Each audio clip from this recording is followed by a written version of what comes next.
చిన్నపిల్లల దగ్గుమందు వాడకంపై ప్రజల అపోహొద్దని డాక్టర్ల సూచనల మేరకు మందులు వాడవచ్చునని పిఠాపురం జనసేన పార్టీ నాయకులు డాక్టర్ పిల్లా శ్రీధర్ తెలిపారు. చిన్నపిల్లల దగ్గుమందు వాడకంపై వస్తున్న వదంతులపై పిఠాపురంలో డాక్టర్ పిల్లా శ్రీధర్ మీడియాతో మాట్లాడారు.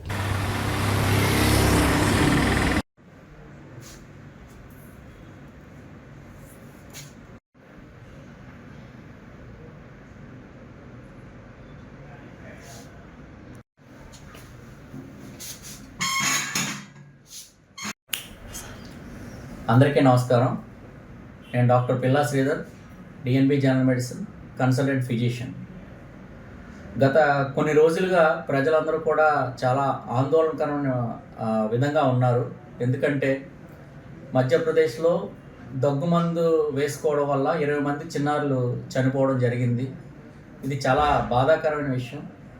దానివల్ల చిన్నపిల్లల తల్లిదండ్రులు అందరూ కూడా చాలా భయాందోళనకు గురవుతున్నారు. అయ్యో, ఇప్పుడు సీజన్ కూడా రొంప దగ్గులు వచ్చే సీజన్ కాబట్టి అసలు దగ్గుమందు వాడచ్చా వాడకూడదా, వాడితే ఏమవుతుంది, ప్రాణాపాయం ఉందా అని చెప్పేసి చాలా ఆందోళన తల్లిదండ్రులు ఉన్నారు. కాబట్టి నేను మీ ముందుకు రావడం జరిగింది. ఫస్ట్ క్వశ్చన్, అసలు దగ్గుమందు వాడచ్చా వాడకూడదా? ముఖ్యంగా చెప్పాలంటే దగ్గు అన్నది ఒక ప్రొటెక్టివ్ రిఫ్లెక్స్. అంటే ఏదైనా ఇన్ఫెక్షన్ ఊపిరితిత్తుల్లో కానీ గొంతులో కానీ వచ్చినప్పుడు దాంట్లో ఉన్న కఫం అంతా బయటకు పోవడానికి భగవంతుడు మనకిచ్చిన ప్రొటెక్టివ్ రిఫ్లెక్స్ని కాఫ్ రిఫ్లెక్స్ అంటారు. ఏదైతే కెళ్ళి లోపల పేరుకుపోయిందో అది బయటకు రావడానికి దగ్గు ద్వారా మనం దగ్గి బయటకు తీస్తాం అన్నమాట. చాలా జనరల్గా వచ్చే కండిషన్స్కి ఊరికే మందులు వాడాల్సిన అవసరం అయితే లేదు.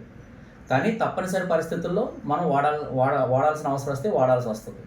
యూజువల్గా కాఫ్ సిరప్ వస్తే 2 రకాల కాఫ్స్ ఉంటాయి. ఒకటి ఏంటంటే డ్రై కాఫ్, రెండోది ప్రొడక్టివ్ కాఫ్. డ్రై కాఫ్ అంటే చాలాసార్లు మనం గమనిస్తూ ఉంటాం,